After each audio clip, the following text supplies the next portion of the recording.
Hey fam, welcome back to Paper Highlighter, your front row ticket to the messiest drama in reality TV. If you thought last week's gossip was wild, tonight's lineup is pure chaos. First up, capital letter toxic. 90 Day Fiancé's Andrei is getting dragged online for being disrespectful, narcissistic, and downright mean to wife Libby. Viewers were stunned when he told her to go take a shower in the middle of a screaming match, all while their toddler cried in the background. Social media lit up with comments like, "Girl, grab those passports and run," and fans are calling this his lowest moment yet. Next, the barroom brawl that TLC didn't fully air. Jasmine reportedly went after Gino's new girlfriend, Natalie, during Happily Ever After, and insiders claim it got violent, as in pool ball to the head violent. Allegedly, the fight raged on for nearly an hour before producers stepped in, halting filming entirely. And if that's true, why weren't the cops called? Then, the big question. Is Gino still with Natalie after that nuclear confrontation? Well, maybe not. Natalie blasted Gino for letting Jasmine ambush her, called his whole situation disgusting, and told him she wanted no part of it. The Instagram follow is still there, but public couple pics? Pretty much non-existent. And finally, over on Hunt for Love, Carlo's romantic whiplash has left Elise reeling. After multiple hookups and talk of going exclusive, Carlo pulled a full 180, telling Elise it was a mistake and running back to Tiffany. Elise's reaction? Let's just say it involved a few choice words and zero forgiveness. This is Paper Highlighter, and let's get into our first story. From jaw-dropping comments to fights in front of their toddler, viewers are calling Andrei's behavior not just disrespectful, but straight up dangerous to his family dynamic. 90 Day Fiancé's Andrei Castravet is under fire after a recent Happily Ever After episode showed him and wife Libby in a full-blown shouting match. At one point, Andrei, visibly annoyed, told Libby to, quote, "Go take a shower," and to change her mood. Sounds bad enough, right? Well, he didn't stop there. Libby, clearly unimpressed, plapped back that she'd shower because she wanted to, not because he ordered her to. Andrei's sarcastic reply? "Okay, independent America woman, go. Go do it yourself." He then threw in a disgusted look for good measure before heading to bed. Here's the part that sent fans over the edge. Their toddler was right there, crying, as this whole fight played out. While Libby tried to stand her ground, Andrei kept tossing verbal jabs, completely ignoring the emotional impact on their child. One viewer summed up the mood perfectly.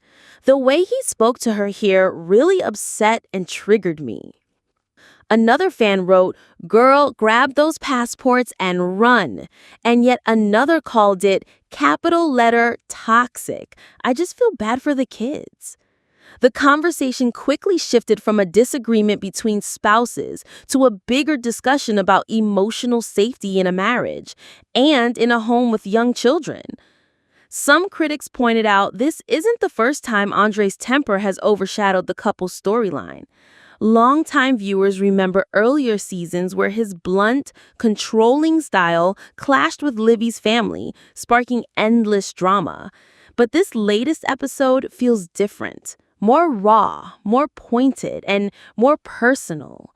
Social media is now flooded with short clips and memes highlighting the moment, with captions like "Red Flag Factory" and "Run, Libby, run." Others are dissecting the exchange frame by frame, noting Libby's visible discomfort and the dismissive way Andrei ended the conversation. The debate is split. A few defenders claim the edit exaggerated his tone, saying couples argue and cameras catch bad moments. But the majority aren't buying it. One Reddit thread already past 500 comments is full of users calling his actions verbal intimidation, while another thread urges Libby to set firmer boundaries or prepare for a lifetime of walking on eggshells. It's not just the words, it's the delivery, the audience says. Andrei's smirk, his sarcastic, independent America woman line, the way he turned away mid-conversation, all of it screamed condescension to those watching. And while TLC hasn't commented, the moment is already being called one of the most uncomfortable scenes of the season. Some fans even wonder if producers left in just enough to hint at a deeper issue brewing behind the scenes. If that's the case, we could be in for a very tense reunion special.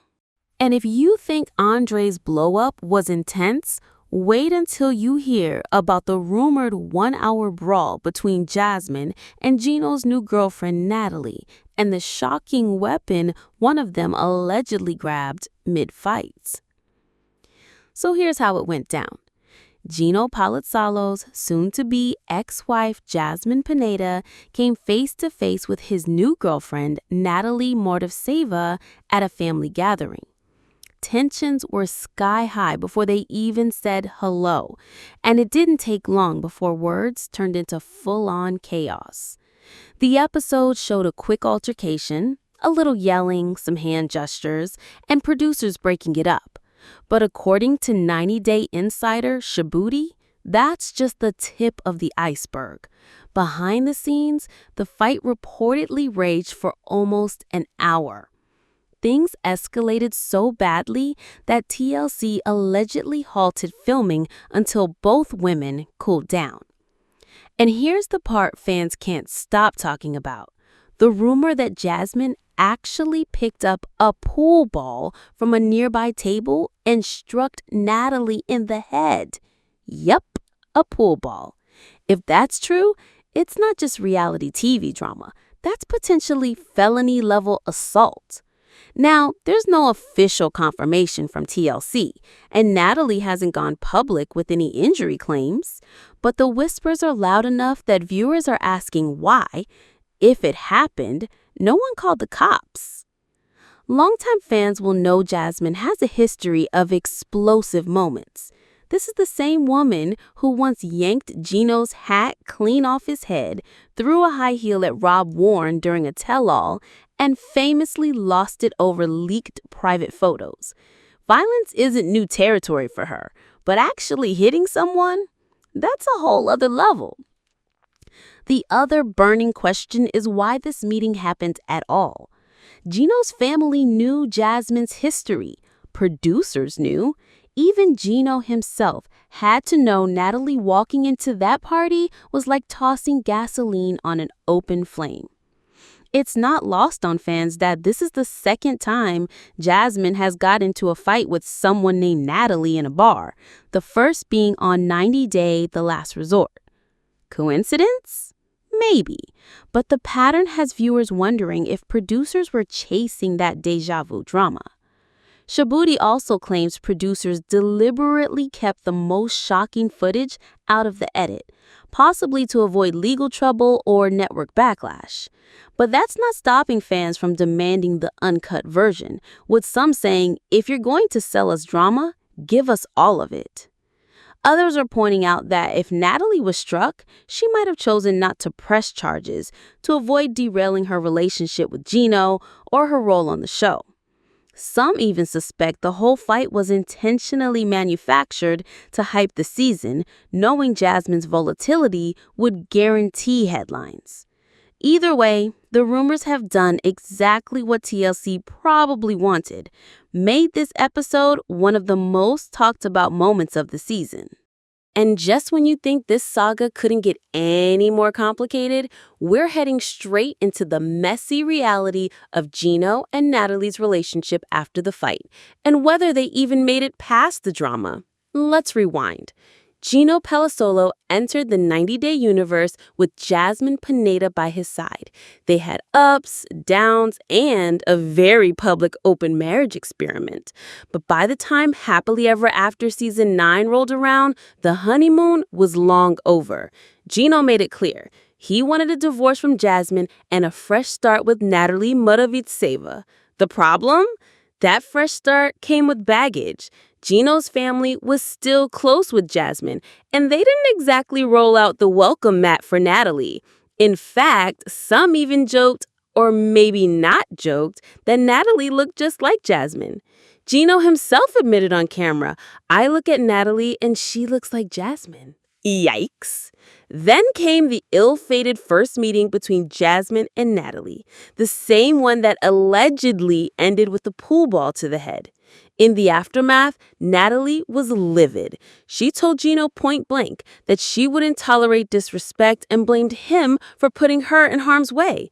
In her words, "Well, this is what happens, Gino, when you don't make it clear." She made sure he knew. That's on him, 100%. Natalie didn't hold back. She called his dynamic with Jasmine disgusting and made it clear she wanted no part of it. By the end of that episode, their future looked shaky at best. So where are they now? Here's what we can piece together. Gino still follows Natalie on Instagram, a small sign they haven't completely iced each other out. But there's been radio silence in terms of new couple content. The only public photo of them together is from July 6th, promoting the season premiere, and it was clearly taken months earlier in the winter. No new vacations, no date nights, no cozy selfies since the drama aired. Fans are reading between the lines. Some think the relationship fizzled immediately after filming, with Natalie deciding the chaos wasn't worth it. Others believe they may still be quietly seeing each other, keeping things off social media to avoid fan backlash. One fan theory?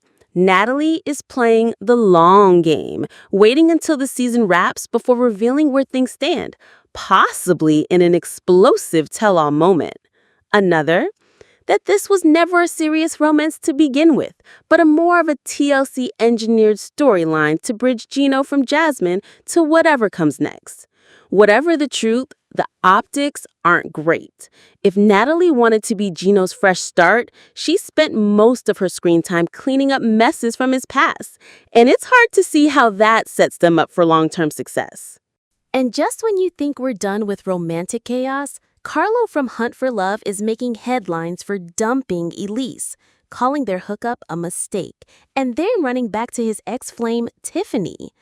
And the latest twist from Hunt for Love, Carlo went from ready to commit to completely ghosting Elise's future, and instead ran straight back into Tiffany's arms. This one's got fans fuming. Elise Benson came into Hunt for Love looking for her perfect match. She had some rough starts, but then she and Carlo seemed to hit it off. He was charming, attentive, and even talked about going exclusive. But here's where it gets messy. Elise was actually trying to steal Carlo from Tiffany.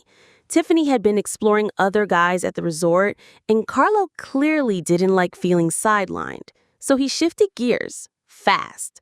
He started cozying up to Elise, and before long, the two were hooking up multiple times. At one point, he even confessed to Tiffany that they'd been intimate and said he was planning to focus solely on Elise.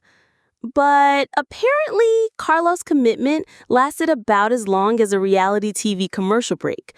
Not long after, he circled back to Tiffany to say her reaction to his hookup with Elise had really bothered him, especially when she acted like she didn't care. He admitted the thought of long distance and her having kids made him hesitate, but still, he wanted another chance. So what did he do? He went to Tiffany, told her he wanted back in her life, and then turned around to tell Elise their hookup was, in his words, a mistake. Yep, a mistake. Elise was blindsided. She asked why he'd kept coming back for more if that's how he felt. She reminded him she trusted him, and he broke that trust exactly the way she feared he would. Her reaction was raw, angry, and totally unfiltered. "I trusted you. You fucking hurt me, and I knew you were going to do this to me." Carlo's excuse? That Elise just wasn't the kind of woman you bring home to meet mom. Ouch. For someone who spent nights in her bed, that's a brutal parting shot. Fans aren't letting him off the hook. Social media is roasting Carlo for leading Elise on, using her to make Tiffany jealous, and then tossing her aside when Tiffany gave him the time of day again. One meme making the rounds shows Carlo with the caption, "Can't commit, but can double dip." And it's not just Elise who's taking heat. Tiffany's catching side-eye too, with some viewers saying she's enabling Carlo's flip-flopping by taking him back after he openly pursued someone else. Others think she's playing the long game, letting Carlo think he's in control while she keeps her own options open. Either way, the optics for Carlo are bad, really bad. Instead of being seen as a charming player, he's coming off as indecisive, opportunistic, and frankly, kind of cruel. This isn't the kind of storyline that wins over fans. Unless, of course, TLC is setting him up to be the season's official villain. Viewers are already calling for Elise to cut her losses and move on, preferably to someone who actually knows what they want. As for Carlo, the internet's verdict is in. Once a flip-flopper, always a flip-flopper. If you love this drama dump, smash that like button, subscribe, ring the bell, and drop your hottest take in the comments. Follow us on socials for even more behind-the-scenes tea. And tomorrow, we've got a fresh scandal brewing that could flip a fan-favorite couple's image upside down. You won't want to miss it. This is Paper Highlighter, and remember, we spill it, you sip it.